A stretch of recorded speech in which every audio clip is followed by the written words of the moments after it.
Dans cette vidéo, j'ai décidé de vous ouvrir les coulisses de mon espace de travail Notion. Je vais vous partager l'intégralité des choses que j'ai créées sur Notion, comment je les ai créées, pourquoi je gère ça au quotidien dans Notion et pas ailleurs. Vous allez voir, il y a pas mal de choses que je fais parce que je gère l'intégralité de mon business sur Notion de A à Z. J'ai simplement Conto pour gérer les factures, mais tout le reste est sur Notion. Le but, c'est pas que vous reproduisiez exactement ce que j'ai fait parce qu'on a tous des besoins différents, mais si ça peut vous donner quelques idées, alors c'est tant mieux. Allez, c'est parti, on bascule sur l'écran. Voilà, on se retrouve sur mon Notion, c'est vraiment celui que j'utilise au quotidien, celui que j'ouvre tous les jours, le logiciel sur lequel je passe le plus de temps parce que j'ai vraiment mis tout à l'intérieur. J'ai aucun autre logiciel, je le disais en intro, si ce n'est un outil pour faire des factures parce qu'on peut pas faire de factures légales sur Notion, mais sinon tout le reste, je l'ai mis sur Notion. Je trouve que c'est vraiment ça la force de Notion, c'est de créer des bases de données pour pouvoir suivre l'intégralité de son business. Alors moi je suis tout seul, donc j'ai pas créé d'espace d'équipe, j'ai créé ça dans des pages privées avec des dossiers. Le jour, si un jour ça arrive, l'équipe grossit, je mettrai ça dans des espaces d'équipe pour pouvoir gérer des droits différents. Si vous êtes seul, ne vous embêtez pas, vous mettez ça dans les pages privées. Vous avez rien de plus, rien de moins que dans les espaces d'équipe. Donc c'est parfait de gérer ça dans des pages privées. Alors la première chose que l'on peut voir, c'est ce que je l'appelais le planning éditorial. C'est vraiment toute la partie marketing. On aurait pu appeler ça marketing. J'ai appelé ça planning éditorial. Ça avait fait l'objet d'une vidéo dédiée parce que c'est vraiment ce que j'utilise le plus pour créer du contenu. C'est vraiment dans l'axe de création de contenu.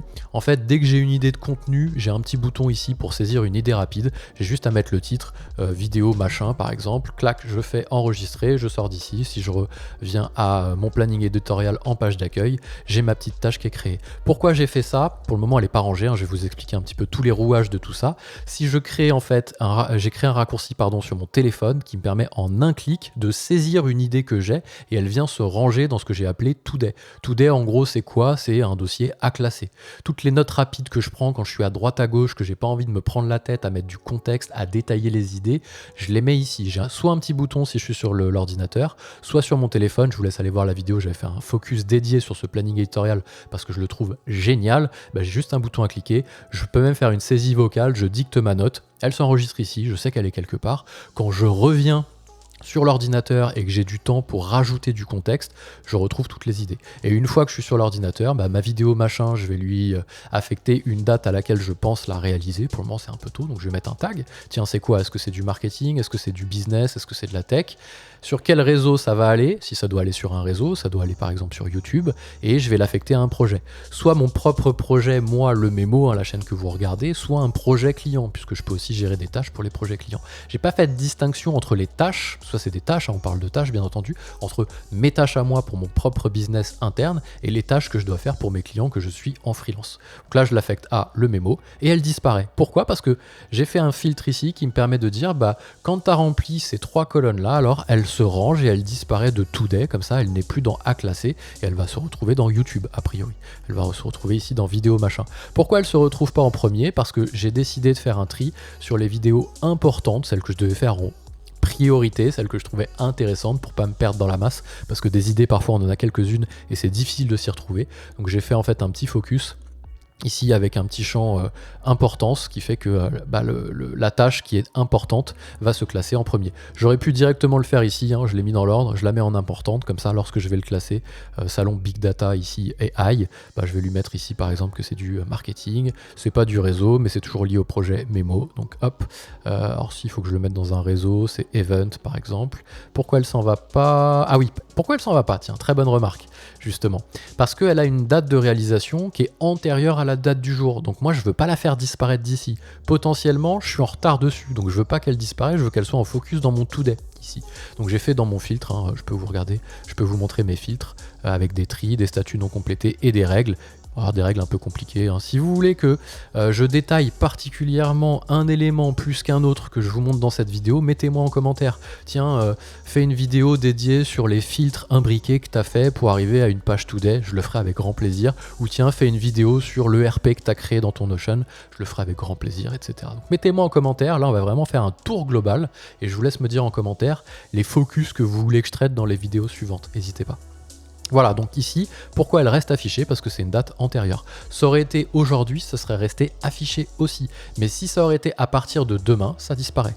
Normalement, ça disparaît, ce qui n'est pas le cas ici. Et oui, ça y est, je sais, parce que j'ai mis à la fois la date du jour et aussi le lendemain. Donc jusqu'à aujourd'hui, alors on va dire jusqu'à toutes les tâches qui étaient en retard, plus celles qui sont à faire aujourd'hui, plus celles qui sont à faire le lendemain, ça reste affiché dans Today. Alors, pas vraiment Today, parce que du coup, là, je dois les faire le lendemain. Mais vous voyez, si je les passe à lundi, hop, elle disparaît. Si je les remets à aujourd'hui, elle réapparaît. Si je la remets à demain, elle reste. Si je la mets antérieure, elle reste aussi. Mais si je la mets dans le futur, plus de un jour, elle disparaît.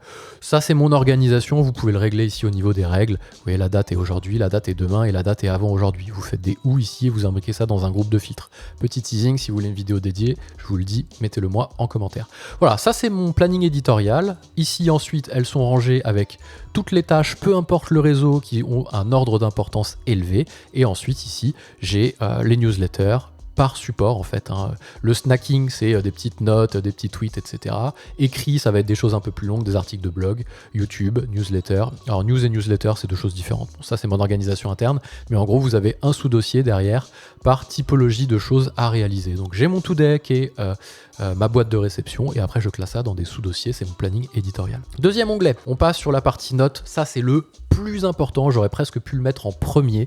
C'est toute la base de connaissances de votre entreprise ou de votre business. Quand vous déployez quelque chose, il y a des choses qu'il faut que vous vous rappeliez dans le futur. Donc, comment vous avez fait telle chose, quel est le mot de passe de ce site, alors, en général, les mots de passe, on les gère dans un outil dédié pour les mots de passe, mais imaginons, voilà, des procédures que vous avez déployées pour vous, pour vos clients. Je stocke tout ici dans ce que j'ai appelé notes et je vais mettre derrière un thème, le type de note que j'ai créé. Est-ce que c'est de la documentation? Est-ce que c'est encore en brouillon? Est-ce que c'est périmé? Puisqu'on peut gérer aussi comme ça un suivi un peu qualité sur les notes. C'est vraiment la base de connaissances. En général, Notion, c'est plutôt fait pour ça à la base. C'est comme ça qu'on le connaît, pour gérer la connaissance interne d'une entreprise ou d'un business. Vous voyez, moi, il y a tout. Je sais pas moi, une journée type, comment se déroule une séance de coaching. Ça peut paraître bizarre parce que je sais comment se déroule une séance de coaching, je suis tout seul. Mais si demain, ma société grossit et que on est 2, 3, 4 personnes, j'aurais pas besoin de réexpliquer à chaque fois que quelqu'un arrive dans l'entreprise et doit rejoindre le business. Ils auraient juste à aller ici dans base de connaissances, la documentation. Ici, j'ai fait des petits onglets avec tout ce qui est documentation. Je l'ai mis ici dans documentation. Alors, je l'affecte pas toujours les types. De temps en temps, je balaye dessus. Je réaffecte les types pour que ce soit à jour. J'aurais pu mettre ici un truc à classer où je mets uniquement les types qui sont vides pour pouvoir ranger un peu mes notes au quotidien. Et vous voyez, j'ai tout ici, mes accès OVH, des liens Gumroad, des liens d'affiliation, des petites intros de mail, cold mail que je voulais faire. Alors, il y a vraiment tout à l'intérieur. Alors là, ça peut paraître bizarre, puisque je suis tout seul encore une fois. Mais si je reviens 10 ans en arrière, quand j'ai créé ma société avec mes 2 associés, on n'était que 3, on avait la connaissance parfaite de tout ce qu'on créait comme procédure. Et dès le début, même quand on n'était que 3, on a créé des notes pour toutes les procédures et tous les process qu'on mettait en place. À la fin, quand j'ai quitté cette société-là il y a 6 mois, on était 20, on est monté à 25 et je peux vous dire que la base de connaissances, c'était vraiment pépite. On l'utilisait dès quelqu'un rentrait dans la société, il pouvait avoir accès à toute la connaissance sans pour autant à chaque fois aller demander à droite à gauche. Donc perdre du temps à demander pour lui et les personnes qui détiennent la connaissance perdre du temps aussi à expliquer à la nouvelle personne qui vient d'arriver. Donc la base de connaissances, si vous n'en avez pas dans votre entreprise, créez-en une tout de suite. Ça peut vous paraître bête, même si vous êtes tout seul, vous serez bien content quand il y a des gens qui arrivent d'avoir tout documenté depuis le début, pas devoir tout refaire en reprenant l'historique. Voilà, ça c'est vraiment pépite, vraiment. Planning éditorial, les notes. Le CRM, bien entendu, je ne vais pas m'attarder là-dessus, j'ai déjà fait des vidéos dans tous les sens, je trouve que c'est incroyable Notion pour gérer son CRM. C'est parfois limité, il y a une vidéo dédiée là-dessus, je vous laisse aller la voir. Tapez CRM Notion sur la chaîne, où je vais mettre le lien si je m'en souviens de mettre le lien. Voilà, j'ai tout mon CRM à l'intérieur, alors je peux avoir en fonction des BU, soit des choses qui sont liées à l'affiliation, liées au contenu. C'est comme si on avait des pipelines différents, si vous connaissez un peu Pipedrive, vous pouvez avoir des pipelines différents. Ici j'ai tout mon CRM pour le contenu, tout mon CRM affiliation, hors affiliation, j'ai tous mes deals et à chaque fois que je rentre dans un deal, je vais pouvoir retrouver par exemple un petit peu de détails ici que je me suis mis. Je peux ajouter des tâches directement qui vont être liées aussi et qui vont se retrouver dans mon planning éditorial parce que c'est des tâches qui sont des tâches en fait. J'ai vraiment géré des bases de données avec des relations entre les tâches, les notes, les projets clients, le CRM. Voilà, j'ai créé un vrai logiciel à l'intérieur de Notion qui gère tout mon business. C'est pour ça qu'il faut vraiment utiliser les bases de données dans Notion. Si vous ne savez pas ce que c'est, j'ai fait une formation complète de plus d'1 heure et demie, je crois, voire 2 heures, gratuite sur YouTube, allez la voir, où je parle de comment créer des bases de données dans Notion. Vous avez accès à mon CRM, vous avez accès à tout, donc n'hésitez pas à aller jeter un œil aux templates, parce que je vous expliquerai après qu'il y a des templates aussi que je mets en description, pour que vous puissiez récupérer gratuitement tous les modèles que j'ai créés, les notes, CRM, ERP, pour pouvoir vous les mettre dans votre espace de Notion à vous, pour éviter de tout recréer. Ensuite, j'ai mon ERP. Mon ERP, c'est vraiment la partie où je gère... alors, c'est pas des vraies factures, c'est pas des vraies commandes, c'est plus moi en historique de savoir un petit peu ce que j'ai facturé, ce que j'ai en commande encore client, voilà, c'est mon petit ERP. Mais je vous le disais, je gère mes factures sur Conto, qui est aussi ma banque. Ils ont une partie facture qui est très bien, ça m'évite d'avoir un logiciel de facturation. Je vais tout sur Conto, j'ai vraiment fait au plus simple. Après, c'est mon organisation, je suis tout seul en freelance, solopreneur, donc j'ai pas besoin d'un truc... voilà. Allez voir du côté de Penny Lane si vous avez une entreprise un peu plus installée, quelques personnes, une PME. Voilà, moi je suis tout seul en solopreneur, donc j'ai pas besoin de tout ça, j'ai tout fait sur Conto. Après c'est très bien un Conto, ça marche très bien aussi. Voilà, donc le RP, j'ai à la fois mes factures qui sont ici et à la fois mes bons de commande qui sont en cours. Ça fait longtemps que j'ai pas tenu à jour parce que j'ai fait un gros break dans mon activité là pendant l'été. Je m'y remets tout juste. J'ai quasiment coupé juillet et août, donc j'ai pas vraiment travaillé encore dessus, donc c'est pas vraiment à jour. Le nerf de la guerre, les projets clients après l'ERP. Vous voyez, j'essaye de suivre une petite logique chronologique ici où on commence par le marketing, la base de connaissances. On est au niveau des sales pour les ventes. Une fois que c'est vendu, on crée les factures et après on va faire les opérations. Donc on va délivrer le travail qu'on a vendu en fait. Si vous êtes freelance, si vous faites du service, vous allez délivrer de la prestation. Si vous vendez des produits physiques, vous allez livrer vos produits, etc. Donc là, j'ai géré en fait tous les projets que j'avais en cours pour mes clients, ceux pour lesquels je travaille en ce moment. C'est pas tout à fait à jour d'ailleurs. Comme j'ai dit, j'ai fait une petite pause. Et donc à l'intérieur, je vais retrouver tout le détail de ce que j'ai fait.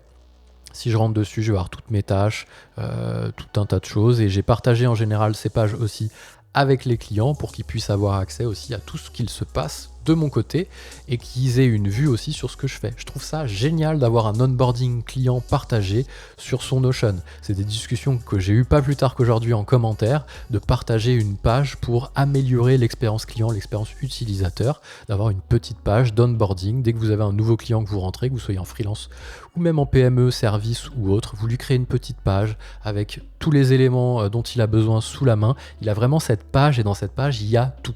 C'est difficile parfois quand on onboard des clients, on va avoir les visios, les replays de visio dans un coin, on va avoir les to-do list qu'on a à faire, les fichiers qu'on a partagés. Moi, je regroupe tout dans un Notion, il a accès au Notion et il sait que dans le Notion, il y aura tout. Comme ça, lui, il a qu'une URL à enregistrer et il a tout dedans. Donc, je suis mes projets ici, l'intégralité. J'ai mis ici des sous-dossiers focus par projet à l'intérieur où j'ai mes tâches cette fois-ci par projet. Ici, c'est vraiment une vue projet et là, c'est des vues tâches à l'intérieur de chaque projet. C'est pour ça que j'ai fait un dossier par projet. Voilà, ça c'est ma petite organisation. Voilà un petit peu pour toute la partie business. Après, je vais vous montrer aussi la partie site. J'ai créé plusieurs sites internet dans Notion. On peut créer des sites internet dans Notion. Je me suis pas pris la tête. Je vous ai dit, je gère l'intégralité de mon business sur Notion. Allez, j'ai une newsletter qui traîne sur Ghost et une autre sur Substack. Parce qu'il n'y a pas encore, entre guillemets, encore, on ne sait pas si ça arrivera, de possibilité d'envoyer des emails depuis Notion. Donc le jour où ça se fera, je rapatrierai tout dessus. Je trouve ça hyper pratique d'avoir tout dans un seul outil. Mais j'ai créé quand même des mini-sites. Il y a une vidéo que j'ai fait la semaine dernière sur un mini-site Link in Bio. J'ai créé un vrai site aussi, je vais vous montrer tout ça. Voilà, j'ai créé 3 sites différents. Je vais vous montrer un peu le niveau de granularité que j'ai créé. Il y a mon premier site ici qui est mon site bio, on va dire, où j'ai tous mes liens, réseaux sociaux, etc. Vous savez, avant on mettait ça dans Instagram, quand on ne pouvait pas mettre plein de liens à l'intérieur des stories ou des posts, on disait allez voir dans mon lien en bio, et dans le lien en bio, on avait un Linktree ou un bento qui renvoyait vers toutes ces actus. Mais ici, moi, je l'ai créé sur Notion, je me suis pas pris la tête. Avant, j'étais sur bento, ça a été racheté par Linktree. J'ai fait une vidéo là-dessus, je le sentais pas trop. Donc voilà, j'ai créé ça, je vous montre le résultat ici, parce que le résultat, il est en mode clair et pas en mode sombre. Donc voilà, j'ai mon nom, ici, normalement une petite photo qui s'affiche. Voilà, certaines photos qui mettent un peu plus de temps que d'autres. J'ai mis mon activité principale ici, qui est de faire des vidéos. Je suis consultant logiciel, ambassadeur Notion. Ici, si les gens veulent me contacter, boum, ils ont qu'à cliquer, ça ouvre l'email, les réseaux sociaux, des liens vers les newsletters, des liens vers mes landing pages, pour pouvoir prendre rendez-vous avec moi si les gens ont besoin d'avoir du conseil sur des vidéos ou du conseil sur les logiciels. logiciel, le Discord, le podcast, les prochains events et mes ressources. Donc il y a tout à l'intérieur, ça vous pouvez le dupliquer, j'ai fait une vidéo là-dessus aussi, c'était la semaine dernière, n'hésitez pas à aller la voir. Ça c'est le premier site que j'ai fait. Ensuite j'ai fait un deuxième site, alors dans l'ordre j'avais déjà commencé par celui-ci. Ici c'est plus un site de ressources que je veux partager. Ça c'est un petit peu la liste de tous les logiciels que j'utilise au quotidien ou sur lesquels je suis passé et que je trouve incroyables. Et du coup je les ai mis ici dans une petite liste et cette liste je la partage. Si vous ouvrez le site, normalement vous devrez avoir accès à ça. Et ici, si vous voulez avoir, cherche un outil, moi, qui me permet de faire des vidéos, par exemple, je vais taper vidéo ici, et je vais tomber sur tous les petits outils qui permettent de faire des vidéos. Si je tape CRM, je vais trouver ici les bons CRM à utiliser. Pourquoi il y en a 3? Parce que y a un CRM en fonction de la taille d'entreprise à laquelle on est, etc. Je les ai rangés par thématique. C'est vraiment... je suis pas payé pour afficher un logiciel plus qu'un autre, clairement. Il y a certains liens qui sont affiliés, très clairement aussi, c'est-à-dire que si vous cliquez dessus et que vous vous abonnez, je vais toucher une petite commission de la part du logiciel, mais c'est pas parce que je touche une commission que je vais les mettre. Je les ai d'abord choisis, j'ai trouvé qu'ils étaient incroyables, et après j'ai regardé s'ils avaient un programme d'affiliation. Les choses dans l'ordre, j'ai pas envie de conseiller n'importe quoi ici. Ça c'est vraiment le top, l'essence même de ce qu'il faut, pas dire il faut, parce que c'est pas une obligation, mais de la bonne stack à utiliser, soit quand on est solopreneur, freelance, PME, grande entreprise. Voilà, c'est vraiment des très très bons outils.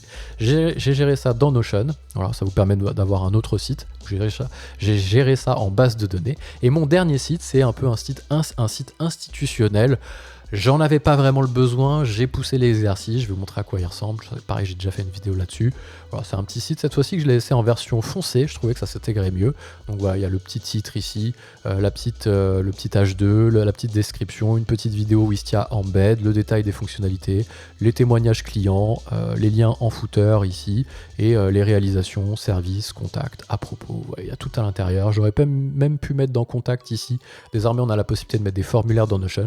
J'aurais peut-être même pu mettre un formulaire directement ici pour avoir vraiment toutes les fonctionnalités et les gens qui me laissent des formulaires arrivent dans une base de Notion. Là j'ai mis un Calcom, c'est l'équivalent d'un Calendly où les gens peuvent prendre rendez-vous directement avec moi en passant là-dessus. Voilà, ça c'était pour la partie site, j'en ai créé 3, je vous dis, si demain je peux envoyer des mails depuis Notion, je rapatrierai très certainement mes newsletters dessus.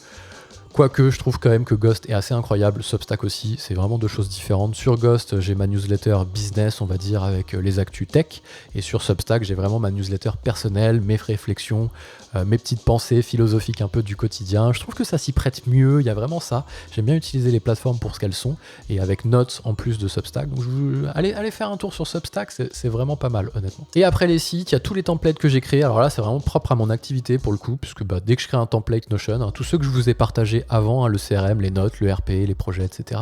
Je les ai créés en template, ce qui fait que je les mets à disposition gratuitement, les gens peuvent les télécharger. J'ai mon template de calendrier éditorial, mon template de CRM, mon template SIRH pour le coup, parce que j'utilise pas, mais c'est un template que j'avais créé lorsque j'avais des salariés, une vingtaine de salariés, pour suivre toute la partie RH à l'intérieur de Notion et pas se prendre la tête avec un autre outil, parce que si vous n'avez pas PayFit par exemple, souvent on est dépourvu d'usage RH dans nos logiciels de paye. J'ai créé un petit truc ici comme ça, qui est assez bien. Il y a une vidéo aussi qui traîne sur la chaîne YouTube, comment j'ai géré la partie RH de mon entreprise sur Notion. Voilà, les wikis, l'espace de travail, les tickets, link in bio. C'est tout ce que je vous ai montré avant. C'est disponible en template gratuitement. Le lien est en description de la vidéo si vous voulez récupérer tel ou tel template sur votre propre espace de travail Notion, le customiser ou vous en inspirer tout simplement pour recréer le vôtre. Je vous dis, c'est gratuit, n'hésitez pas à aller piocher là-dedans. Et ça boucle un petit peu tout ce que j'ai créé à l'intérieur de Notion. Je vous dis, alors il y a un petit sandbox ici, c'est quand je fais des petits tests ou que je dois faire des vidéos sur certaines choses. Ici, je crois, vous voyez là, j'avais fait un petit formulaire, voilà, j'ai pas fait de vidéo d'ailleurs sur les formulaires Notion, je crois. Je vais pas tarder à en faire. Alors je sais même pas si on a le droit d'en parler encore ou pas d'ailleurs. C'est peut-être en bêta pour le moment, mais vous avez un petit teasing, donc ça va arriver, vous inquiétez pas, les formulaires vont arriver. C'est peut-être pour ça que j'ai pas fait de vidéo, vous avez un teasing en avant-première. Je couperai peut-être ce passage parce que je suis pas sûr d'avoir le droit d'en parler. En tant qu'ambassadeur, on a accès à certaines fonctionnalités en avant-première. En attendant, n'hésitez pas, si vous ne comprenez absolument rien à tout ce que je viens de dire, j'ai fait une formation complète de plus d'1 heure gratuite sur YouTube.